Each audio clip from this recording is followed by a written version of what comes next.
Hello everyone. So in this video we will see second part of chapter number 4 quadrilateral. ये class 8th math गणित प्रकाश का chapter number 4 है. बाकी के chapters की वीडियोस का जो लिंक है प्लेलिस्ट का वो वीडियो के एंड में मिल जाएगा, वहां पर देख सकते हैं.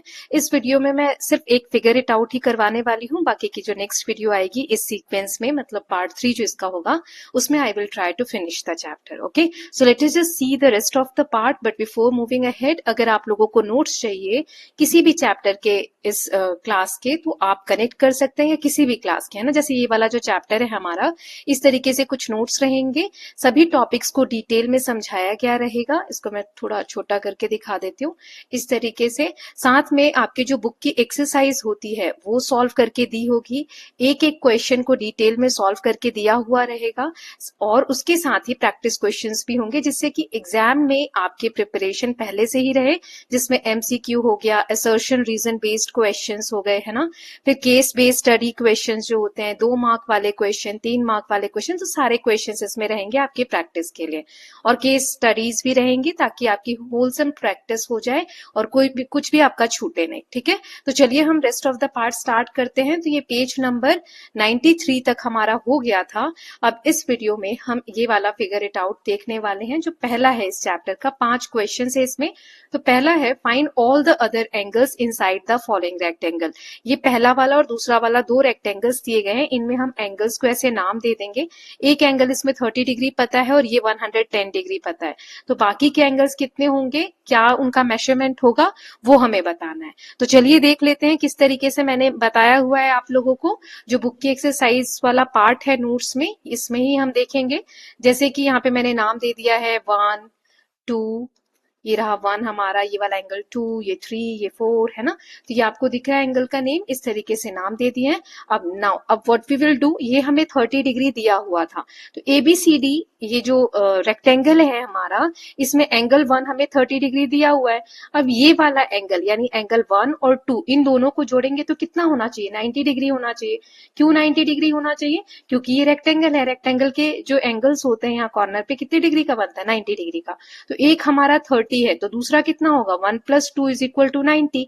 अब एंगल 2 हमें निकालना है, तो एंगल 2 की वैल्यू हो जाएगी 90 डिग्री, और ये 1 जो है इधर माइनस में जाएगा, है ना, एंगल 1. तो 90 - 30, क्योंकि 1 की वैल्यू क्या दी है, 30, मतलब टोटल 90 होता है. 90 में से 30 गया तो यहाँ पे क्या आ जाएगा, 60 डिग्री. तो एक एंगल हमें मिल गया, एंगल नंबर 2 क्या हो गया हमारा, 60 डिग्री हो गया. ठीक है, ये बहुत इजी है क्वेश्चन को सॉल्व करना, इसमें आपको परेशान नहीं होना है. एक सेकेंड, यहाँ पर ये मिसप्रिंट है, just give me a second. ये 12 नहीं है यहाँ पर. Okay, yes. चलिए फिर आगे देख लेते हैं. नाउ अब ये हमारा निकल गया. नाउ MD और जो इसमें MA है, MD, M ये वाला हमने सेंट्रल पॉइंट लिया जहां पे डायगोनल इंटरसेक्ट कर रहे हैं, और ये वाली लाइन है ना MD और MA, यानी ये वाली लाइन और ये वाली लाइन जो है ये इक्वल है ना, क्योंकि रेक्टेंगल के हमने देखा था डायगोनल्स जो है बाइसेक्ट करते हैं इक्वली. अब इसके बाद अगर ये 2 साइड्स इक्वल है और ये वाला ट्राइंगल अगर हम ले, तो ये कौन सा ट्राइंगल बनेगा, आइसोसेलेस ट्राइंगल, क्योंकि 2 जो साइड्स हैं वो इक्वल है. तो जब आइसोसेलेस ट्राइंगल में क्या होता है, ये वाला एंगल और ये वाला एंगल इक्वल होता है. तो एंगल 2 60 है, तो एंगल 3 भी कितना हो जाएगा, 60 डिग्री हो जाएगा. ठीक है, ये भी हमने निकाल लिया. नाउ नेक्स्ट है एंगल 3 और एंगल 4. अब इसमें मैं ये सारा इरेज कर देती हूँ, ऐसे ही सीक्वेंस में हम सारी चीजें समझेंगे. जो बताया है वही है. अब ये 3 और 4 का सम कितना होना चाहिए, फिर से 90 डिग्री बन रहा है ना. अभी हमने निकाला कि ये 60 है और ये थर्ड भी हमारा कितना निकला है, 60 निकला है. तो ये कितना हो जाएगा, 90 - 60 यानी कि 30 डिग्री, यानी एंगल 4 हमारा क्या आ गया, 30 डिग्री आ गया, है ना, 90 - 60. ओके, नाउ नेक्स्ट देख लेते हैं. ऐसे ही MC यानी ये वाला और ये वाला MD, MC और MD ये वाला ट्राइंगल, तो ये इक्वल है और ये इक्वल है. इतना मुझे बनाने की भी जरूरत नहीं है, ये लाइंस दी हुई है, इक्वल का जो साइन होता है वो दिया हुआ है, ये इक्वल है. तो फिर ये कौन सा ट्राइंगल बन जाएगा, आइसोसेलेस. तो एंगल 4 अभी हमारा 30 डिग्री निकला है, तो ये भी कितना हो जाएगा, एंगल 5 30 डिग्री. फिर ऐसे ही ये 90 है, तो ये 30 हमारा निकला, तो 30 में से 90 में से 30 गया, तो ये आ जाएगा एंगल 6 हमारा 60 डिग्री. ठीक है, ये वैल्यूज आप देखते चलिएगा, है ना. तो हमने निकाल लिया एंगल 5 और एंगल 6. एंगल 5 हमारा आया था 30 डिग्री. नाउ नेक्स्ट देख लेते हैं. ऐसे ही यहां पर अब ये 60 डिग्री आया, ये और ये जो है दोनों इक्वल है, तो ये वाले ट्राइंगल में एंगल 6 किसके बराबर हो जाएगा, एंगल 7 के। तो ये 60 है तो ये भी कितना हो जाएगा, 60 डिग्री। एंगल 7 भी हमारा क्या आ जाएगा, 60 डिग्री आ जाएगा। ओके, 6 हमने निकाल लिया, 5 निकाल लिया। नाउ अब 7 आ गया तो ये टोटल होना चाहिए यहाँ पर हमारा 90 डिग्री, है ना। ये मैं इरेज कर देती हूँ। ये टोटल हमारा होना चाहिए 90 डिग्री। ये 60 है तो एंगल 8 कितना आ जाएगा, 30 डिग्री आ जाएगा। ठीक है, वही यहाँ पे निकाला गया है। Angle 8 is 30 degree. अब हम देखेंगे triangle A M B. A M N B, ये सब इरेज कर देते हैं। इसमें आपको बेसिक जो है वो आपके क्लियर होने चाहिए, तो आप आसानी से इसको सॉल्व कर पाएंगे। ए एम बी यानी ये वाला और ये वाला और ये वाला, तो ये वाला ट्राइंगल है ना। तो इसमें भी ये साइड और ये साइड इक्वल है। ये 8 हमारा आ गया है 30 डिग्री, ये 30 डिग्री आ गया, तो 30 प्लस 30 60। और तीसरा एंगल कितना होगा, तो तीनों एंगल का सम होता है 180 डिग्री ट्राइंगल में। तो ये 60 आ रहा है, तो बचा हुआ कितना आ जाएगा, तो 180 में से 60 को माइनस करो, 120 डिग्री। राइट, तो मतलब कि हमारा जो एंगल 9 है वो कितना आ जाएगा, यहाँ पर ये वाला जो है ये आ जाएगा 120 डिग्री। अब ये 120 है तो 11 भी कितना हो जाएगा, 120। क्यों, वर्टिकली अपोजिट एंगल। और एक और बात, ये 120 है तो ये पूरा कितना होना चाहिए, ये वाला 180, है ना, लीनियर पेयर बनता है। तो एक 120 है तो ये दूसरा वाला कितना होगा, 180 में से 120 को माइनस करो तो ये आ जाएगा 60 डिग्री। अब ये 10 60 है तो 12 भी 60 हो जाएगा, क्योंकि ये वर्टिकली अपोजिट एंगल्स है ना। तो यही सारी कैलकुलेशन यहाँ पर आपको करके दी हुई है। देखो यहाँ पर ये रहा, तीनों को ऐड किया तो 180 आना चाहिए, तो 180 में से 60 गया तो एंगल 9 की वैल्यू आ गई 120 डिग्री। अब 9 और 11 बराबर होंगे 120, क्यों, क्योंकि ये वर्टिकली अपोजिट एंगल है। ऐसे ही 9 और 10 का सम 180 होगा, क्योंकि ये लीनियर पेयर है। और एंगल 10 इसमें माइनस करेंगे तो 60 डिग्री आ गया। अब एंगल 10 60 है तो ये दोनों इक्वल होंगे, क्यों, वर्टिकली अपोजिट एंगल है ना। तो ये इसके आंसर्स दिए हुए हैं। सारे जो की पॉइंट्स होते हैं किस लिए कैसे, तो वो सारा मैंने यहाँ पर नीचे बताया। नाउ अब हम इसमें सेकंड वाला जो पार्ट दिया है वो देखेंगे। यहाँ 110 दिया हुआ है, तो देखो यहाँ पर थोड़ा समझा देते फिर आंसर देखेंगे। ये 110 है तो ये भी कितना हो जाएगा, 110। क्यों, वर्टिकली अपोजिट एंगल। अब ये पूरा कितना होना चाहिए, 180, क्योंकि ये लीनियर पेयर है। तो 110 है तो 180 में से माइनस करो 110 को, तो ये कितना आ जाएगा, 70 डिग्री आ जाएगा। ठीक है, अब ये और ये साइड बराबर है ना। यहाँ पे मैं एम नाम दे दूंगी, तो एमपी और एमक्यू बराबर है। तो इसका मतलब ये वाला ट्राइंगल कौन सा हो जाएगा, आइसोसेलेस ट्राइंगल हो जाएगा, है ना। तो अब आइसोसेलेस ट्राइंगल में ये दोनों एंगल बराबर होते हैं। एक 70 डिग्री है तो ये दोनों कितना होंगे, ये दोनों बराबर हैं। तो अभी मैं इसको x ले लेती हूँ और ये भी x हो जाएगा। तो x प्लस 70 डिग्री कितना होना चाहिए, 180 डिग्री, है ना, क्योंकि तीनों एंगल का सम ट्राइंगल में 180 होता है। x और x 2x प्लस 70 है तो इधर जाके माइनस 70 हो जाएगा। 2x इज इक्वल टू यहाँ 110 आ जाएगा, और x is equal to 2 multiply में तो इधर डिवाइड में आएगा। तो 2 5 10, 2 5 10, 55 डिग्री, यानी x की वैल्यू कितनी आ गई, 55 डिग्री, 55 डिग्री। ठीक है, अब इतना अगर आपको क्लियर है तो अब बहुत आसान हो जाएगा। ऐसे ही तीनों में सभी के वैल्यूज जो है वो फाइंड आउट करनी है। जैसे ये हमारा निकल गया था 70 डिग्री, ये 110 डिग्री, ये हमारा आ गया 55 और ये आ गया 55। अब क्योंकि ये वाला टोटल कितना होना चाहिए, 90 होना चाहिए, तो 90 में से 55 गया तो यहाँ पर कितना आ जाएगा, 35। ठीक है, ये 35 आ गया। अब ये भी 55 है तो यहाँ पर भी कितना आ जाना चाहिए, ये 35 डिग्री, क्योंकि ये 90 डिग्री बनना चाहिए हमारा यहाँ पर, है ना। अब ये 35 है तो ये भी कितना हो जाएगा, 35 हो जाएगा। ओके, 35 और 35 70, और ये 110 दिया है तो 180 आ जाएगा। अब ये 35 है तो ये कितना हो जाएगा, 55 डिग्री, क्योंकि ये टोटल 90 आना चाहिए। ये 55 है तो ये भी 55 हो जाएगा, क्यों, ये वाला और ये वाला आइसोसेलेस ट्राइंगल है। फिर ये 55 है तो ये 35 हो जाना चाहिए इस तरीके से, और ये 70 है तो ये 70 हो जाना चाहिए। ऐसे सारे एंगल्स फाइंड आउट करने हैं। तो इसका आंसर यहाँ पर आप देख सकते हो, ये 55 डिग्री हमने एक निकाला था और 35 डिग्री मोस्टली आया था, है ना। 55, 35, 70, तो ये आप यहाँ पे पॉज करके देख सकते हो आंसर सेकेंड वाले का। अब हम क्वेश्चन नंबर 2 देख लेते हैं। Draw a quadrilateral whose diagonals have equal lengths of 8 centimetre that bisect each other. हमें एक क्वाड्रिलेटरल बनाना है, यानी कि जिसकी 4 साइड हो और इसके जो डायगोनल्स है ना वो इंटरसेक्ट कर रहे हैं, बाइसेक्ट कर रहे हैं इक्वली, मतलब ये और ये बराबर है, ये और ये बराबर है। और 8 सेंटीमीटर मतलब इधर भी 4, इधर भी 4, इधर भी 4 और इधर भी 4। अब हमें जो ये बनाना है 4 तरीके से बनाना है। पहला जिसमें 30 डिग्री का एंगल हो, 40 डिग्री के एंगल पे इंटरसेक्ट हो रहा हो। इंटरसेक्ट करना मतलब ये जो कट कर रहे हैं ना डायगोनल्स, एक में 30 डिग्री हो, एक में 40 हो, एक में 90 हो और एक में 140 हो। तो इसमें देखो सबका अलग अलग कंस्ट्रक्शन नहीं बताऊंगी, क्योंकि कंस्ट्रक्शन मोस्टली सबका सेम ही रहेगा, बस एंगल वाला जो बनाना है वो वाला पार्ट थोड़ा अलग रहेगा। तो इसके लिए यहाँ पर जो सभी में कॉमन है वो एक साथ में बता देती हूँ। सबसे पहले एक लाइन ड्रॉ करेंगे ए बी, यहां से यहां तक, फिर एम इसका मिड पॉइंट यहां पर लेंगे। इसमें जो ये वाला साइड है 4 सेंटीमीटर, ये 4 सेंटीमीटर इस तरीके से रहेगा।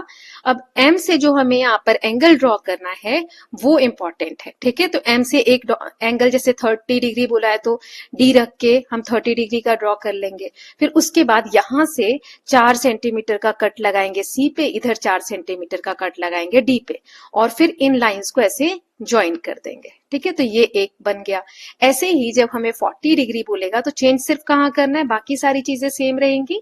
ये हमारा 40 डिग्री का एंगल बनाना है, ठीक है, बाकी ज्वाइन कर देंगे। तो इस तरीके से ये कॉमन चीजें हैं। तो जैसे पहले वाले में कहा है 30 डिग्री, तो देखो जैसे ABCD इज रिक्वायर्ड क्वाड्रिलेटरल, बाकी सारा सेम रहेगा। यहाँ पर बस आपको 30 डिग्री का एंगल बनाना है और यहाँ पे 4 सेंटीमीटर का कट करके और इनको ज्वाइन कर देना है। ऐसे ही यहाँ पर आपका इस वाले में 40 डिग्री बोला है तो 40 डिग्री का एंगल बनाना है।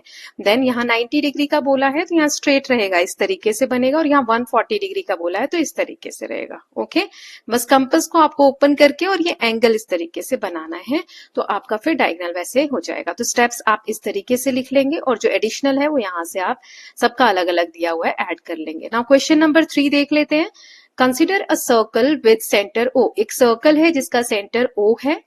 यहाँ पर line segment PL and AM are two perpendicular diameters of circle, मतलब एक ऐसे और एक ऐसे। डायामीटर परपेंडिकुलर है मतलब 90 डिग्री का एंगल बना रहे हैं। What is the figure APLM। अब PL और AM इस तरीके से अगर है तो अब बताओ कि what is the figure APLM। अगर इसको हम जोड़ देते हैं तो ये कौन सा फिगर बनेगा, ये बताना है, रीजन भी देना है और एक्सपेरिमेंट करके फिगर इट आउट करना है। तो देखते हैं क्वेश्चन नंबर 3 का आंसर क्या है। यहाँ आप देख सकते हो इस तरीके का कुछ बन रहा है। अब ये देखो ये जो है ये सब में सेम होगा क्योंकि रेडियस है, R कॉमन रहेगा, है ना। तो PL जो है ये वाली साइड अगर हम ले तो ये किसका सम है, यहां से यहां तक, यानी PO और OL, है ना, यानी R प्लस R, तो क्या हो गया 2R।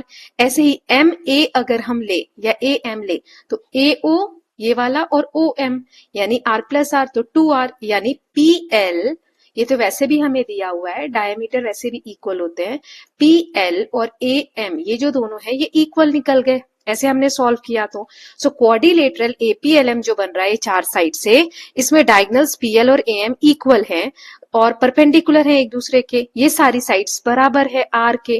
तो diameter PL and AM bisect each other at O, मतलब बाइसेक्ट कर रही है मतलब इधर वाला पार्ट इक्वल है और ये दोनों भी इक्वल है। तो ये क्या है, एक स्क्वायर बन रहा है ना, क्योंकि स्क्वायर में ही चारों साइड्स बराबर होती हैं, डायगोनल्स जो है 90 डिग्री पे कट करते हैं यानी परपेंडिकुलर होते हैं, और ये जो है बाइसेक्ट भी करते हैं। तो ये क्या बन गया, एक स्क्वायर बन गया। ओके, तो यही आपको बताना था।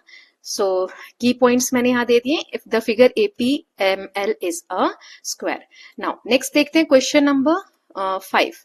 We saw that one of the fourth देखते हैं। We have seen how to get 90 degree using folding paper। हमने पेपर फोल्ड करके देखा था कि किस तरीके से क्रीज बना के 90 डिग्री आता है। Now suppose we do not have any paper but 2 sticks of equal length। हमारे पास अब पेपर नहीं है, 2 स्टिक्स हैं इक्वल लेंथ की, बराबर लेंथ की स्टिक्स है हमारे पास, और एक धागा है। तो फिर हम 90 डिग्री एग्जैक्ट कैसे बनाएंगे। तो देखो इसमें ना 2 बार ट्राई करना होगा, ट्राई कर करके हमें 90 डिग्री पे फिक्स करना होगा। जैसे यहाँ पे आंसर दिया हुआ है, arrange the sticks, let AB और CD 2 स्टिक्स हैं, ये वाली और ये वाली, ये 2 लकड़ियां हैं, तो इसको ऐसे हम अरेंज करें। 6 सेंटीमीटर मान लो इसकी लेंथ है, ठीक है। Mark the mid point. अब यहाँ बीच में हमें मिड पॉइंट मार्क करना है, जहां पे मैंने M लिख दिया है, ये मैं इरेज करती हूँ। अब देखो आप, एक लाइन ऐसे और यहाँ पे M है, ये हो गया। Now fix a screw to the sticks at their mid point. अब यहाँ पे एक स्क्रू फिक्स कर दो ताकि ये हिले नहीं, ठीक है। अब using a thread major distance AD and BD। अब एक धागा जो दिया हुआ है उससे यहाँ का और यहाँ का दूरी नापो, तो ये दोनों अलग अलग डिस्टेंस आ रहा है। तब तक आपको स्टिक्स को मूव करना है screw, so that distance AD और बीडी इक्वल आ जाए। आपको इनको तब तक मूव करते रहना है स्टिक्स को, जैसे अभी इस तरीके से है तो फिर इस तरीके से रख के देख लो, इस तरीके से रख के देख लो, जब तक कि ये जो दो दूरी है ना बराबर ना आ जाए, ये वाली लाइन और ये वाली लाइन बराबर ना आ जाए, तब तक आप स्टिक्स को मूव करते रहे। तो ये कब होगा? जब 90 डिग्री पे आप फिक्स करोगे। जैसे ही इस तरीके से पोजीशन हो जाएगी दोनों स्टिक की, तो fix stick by tightening the screw, यहाँ पे स्क्रू को टाइट कर दो। अब जो नई पोजीशन है, tie pieces of thread along AD and BD. अब ये जो थ्रेड आप यहाँ बांधोगे तो देखोगे ये धागा और ये धागा की जो लेंथ है दोनों बराबर है। और कैसे? तो ये भी आप देख सकते हो कि 90 डिग्री पे। और दूसरा, ये 90 डिग्री क्यों है ये अगर हमें बताना है तो एक ये वाला ट्राइंगल लो और एक ये वाला ट्राइंगल, इसमें एएम ये वाली साइड और ये वाली साइड बराबर है क्योंकि स्टिक्स इक्वल है, हमने देखा था, और ये मिड पॉइंट है तो इधर वाला हिस्सा इसके बराबर होगा। ऐसे ही एडी और ये वाला एडी और बीडी बराबर है। अभी हमने देखा फिक्स करके धागे को हमने ऐसे एडजस्ट किया है। और एमडी जो है ये वाली साइड दोनों ट्राइंगल में कॉमन है, तो तीन साइड्स इक्वल है। तो एसएसएस कंडीशन से ये दोनों ट्राइंगल क्या हो गए? कॉन्ग्रुएंट हो गए। इतना क्लियर है? अब CPCT corresponding part of congruent triangle जो हमने देखा था उसके थ्रू एएमडी ये वाला एंगल और ये वाला एंगल बराबर होगा, है ना, क्योंकि ये दोनों ट्राइंगल कॉन्ग्रुएंट है तो ये एंगल और ये एंगल बराबर है। अब एक बात बताओ, ये एंगल टोटल होना कितना चाहिए? 180 डिग्री होना चाहिए। क्यों? क्योंकि ये लीनियर पेयर है, इस तरीके से कोई एंगल बनता है तो 180 होना चाहिए। अब क्योंकि ये दोनों बराबर है तो बराबर बराबर बांटने के लिए 2 से डिवाइड करो, है ना। तो यहाँ पे कितना आ रहा है? 90 डिग्री। तो आया ना 90 डिग्री। वही हमें बताना था कि 90 डिग्री है कि नहीं ये एंगल, तो हमने प्रूफ कर दिया, ये मैंने दिखा दिया, यहाँ पे ऐसे कर लेंगे। ओके, सो इस तरीके से आप क्वेश्चन को सॉल्व करेंगे इसको। नाउ नेक्स्ट है, we saw that one of the properties of rectangle is that its opposite sides are parallel. हमने देखा था रेक्टेंगल जो होता है उसकी एक प्रॉपर्टी होती है कि इसकी अपोजिट साइड्स पैरेलल होती हैं, एक दूसरे को कभी कट नहीं करती हैं। Can this be chosen as a definition of a rectangle? क्या ये रेक्टेंगल के लिए सही डेफिनेशन है कि अपोजिट साइड्स पैरेलल होती हैं? In other words, is every quadrilateral that has opposite sides parallel and equal a rectangle? तो एक ये आपसे एक तरीके का ट्रू फॉल्स और एक्सप्लेनेशन भी मांग रहा है कि क्या ये सही होगा कहना कि हर वो क्वाड्रिलेटरल जिसकी अपोजिट साइड्स पैरेलल हैं वो रेक्टेंगल है? तो नहीं, ऐसा नहीं होता है। क्यों? जैसे एक फिगर हमने पढ़ा पैरेललोग्राम, या आगे पढ़ेंगे, इस तरीके से वो रहता है, ठीक है। इसकी भी अपोजिट साइड्स इक्वल होती हैं, पैरेलल होती हैं, लेकिन रेक्टेंगल की एक कंडीशन हमने पढ़ी थी, ये ऊपर हमें रेक्टेंगल ही तो दिया है, क्या पढ़ा था हमने कि यहाँ पर 90 डिग्री का एंगल बनता है। लेकिन जब आप पैरेललोग्राम लोगे ना तो इस तरीके से वो फिगर रहता है, मतलब साइड्स इक्वल तो है, पैरेलल भी है, बट यहाँ 90 डिग्री का एंगल नहीं बनेगा। जरूरी नहीं है कि 90 डिग्री का एंगल बने। तो ये जो रेक्टेंगल है ये पैरेललोग्राम हो सकता है ना। रेक्टेंगल पैरेललोग्राम है लेकिन पैरेललोग्राम रेक्टेंगल नहीं है। क्यों? इसमें 90 डिग्री कॉर्नर में बने, ये जरूरी नहीं है ना। वही आगे के पार्ट में पढ़ने भी वाले हैं, बट अभी इसका आंसर कैसे करेंगे तो चलिए देख लेते हैं। ये रहा, so ABCD be a quadrilateral in which opposite sides are parallel and equal। ये वाला देखो A और B जो है ये BC के पैरेलल है और AD जो है वो BC के पैरेलल है। साथ ही साथ AB बराबर है ये वाला इसके और ये वाला बराबर है इसके। तो ये बताता है कि ABCD क्या है? एक पैरेललोग्राम है। For a quadrilateral to be rectangle और all four angles must be 90 degree. तो ये जो इन्फॉर्मेशन हमें दी गई है does not prove that ABCD is 90 degree, मतलब angles of ABCD are 90 degree, है ना। ये हमें नहीं पता चलता। सो ABCD जो ये फिगर है ये पैरेललोग्राम है, अपोजिट साइड्स पैरेलल हैं और इक्वल हैं, but angles are not necessarily 90 degree. Angles जरूरी नहीं है कि 90 डिग्री हो। तो ABCD में नॉट बी अ रेक्टेंगल, जरूरी नहीं है कि रेक्टेंगल ही हो। तो आप इसका आंसर ये सब आपको समझाने के लिए कहा था। इसका आंसर आपको सिर्फ कितना लिखना है? A rectangle can not be defined as a quadrilateral with equal and parallel opposite sides because such a quadrilateral में simply be a parallelogram and need not have 4 right angles या 90 degree angles. Okay, so these are the answer. इसके साथ हमने ये वाला जो exercise है अपना कंप्लीट कर लिया है। ये एक 4.2 वाला और देख लेते हैं, छोटी सी एक्सरसाइज है, फिर आगे देखेंगे। Angles in a quadrilateral, is it possible to construct a quadrilateral with 3 angles equal to 90 degree and 4th angles not equal to 90 degree? देखो यहाँ पर क्वाड्रिलेटरल यानी 4 साइड, क्वाड्रिलेटरल में ये चारों एंगल्स बनते हैं ना। अब इसको अगर मैं ऐसे डिवाइड कर लूं ठीक है, एक डायगोनल से। तो इधर 1 2 3 3 एंगल्स बन गए इस वाले ट्राइंगल में, है ना। मैं कलर चेंज करके आपको दिखाती हूँ। इस वाले ट्राइंगल में तो तीनों एंगल का सम कितना होना चाहिए, 180 डिग्री। ऐसे ही इस तीनों एंगल का सम कितना होना चाहिए, 180 डिग्री। मतलब जो ये टोटल एंगल्स होंगे क्वाड्रिलेटरल के, उनका सम कितना आना चाहिए, 180 और 180 को ऐड करोगे तो 360 डिग्री आना चाहिए। अगर 360 डिग्री चाहिए हमें एंगल, और कह रहा है कि तीन आपने एंगल ले लिए 90 डिग्री, तो देखो 90 90 90 कितना होगा, ऐड करोगे 270 डिग्री। तो 360 बनाने के लिए चौथा एंगल हमारा कितना होना चाहिए, 360 में से 270 माइनस करो, यानी कि 90 डिग्री चाहिए। तो क्या आप चौथा angle not equal to 90 degree रख सकते हो, नहीं रख सकते हो। क्यों, क्योंकि 90 डिग्री तो कम से कम चाहिए ही 360 पूरा करने के लिए, है ना। कम से कम क्या 90 डिग्री ही हमें चाहिए, क्योंकि क्वाड्रिलेटरल के चारों एंगल का सम 360 डिग्री होता है। तो उसी को आगे बताया गया कि क्यों नहीं हो सकता 90 से कम या ज्यादा। आप ये करके देखोगे तो पता चलेगा कि नहीं कर सकते हम ऐसा, जैसा इसमें कहा जा रहा है ना, मैंने आपको समझा दिया। तो क्यों ऐसा होता है, this is due to general property of quadrilaterals related to angle. We have seen sum of angle of triangle is 180 degree. अभी मैंने जो आपको समझाया ना, ये वही चीज बता रहे हैं कि हमने देखा कि ट्राइंगल के जो एंगल्स होते हैं उनका सम 180 डिग्री होता है ना, ये और ये, इसका सम 180 डिग्री होगा। There is similar regularity in the sum of angles of quadrilateral. तो क्वाड्रिलेटरल में भी ऐसा ही होता है। जैसे ये देखो SOME, सम एक यहाँ क्वाड्रिलेटरल दिया है 1 2 3, ये वाला और ये वाला, ये तीन एंगल इस वाले ट्राइंगल का पार्ट है। तो इसका सम आप करोगे तो 180 आएगा। ऐसे 4 5 6, ये वाला इस वाले ट्राइंगल का तीनों एंगल का सम करोगे तो ये 180 आएगा। अब 1 2 3 4 5 6 सबको ऐड करो तो 360 डिग्री सम आना चाहिए, है ना। तो इसमें अब साथ में अगर आप देखो, जैसे ये 1 और 4 ले लिया, ठीक है, 3 और 6 ले लिया, और बच्चे कौन से 2 और 5, तो इन सबका सम कितना आ रहा है 360 डिग्री। अब ये वाला 1 और 4 कह रहा है 90 डिग्री ले लिया, ये भी मान लो 90 डिग्री ले लिया, और तीसरा ये भी 90 डिग्री ले लिया। तो क्या फिर चौथा हम 90 से कम या 90 नहीं ले सकते, नहीं, ऐसा नहीं है। Because 1 4 3 6 2 and 5 are angles of quadrilateral. The sum of angles in any quadrilateral is 360 degree.